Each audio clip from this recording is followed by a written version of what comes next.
Gli ambienti confinati, o sospetti di inquinamento, rappresentano un contesto di lavoro ad alto rischio e sono spesso causa di incidenti gravi.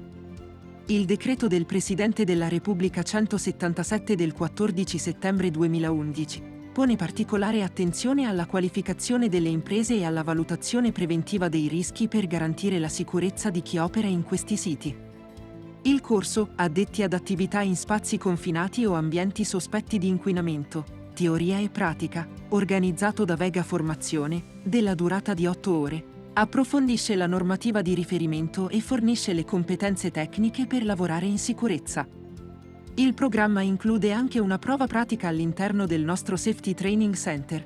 Qui i partecipanti possono esercitarsi in simulazioni di recupero e nell'utilizzo di apparecchi per la rilevazione degli inquinanti. Il percorso formativo è rivolto ai lavoratori, ai preposti, ai dirigenti e a figure della sicurezza come RSPP, ASPP e RLS.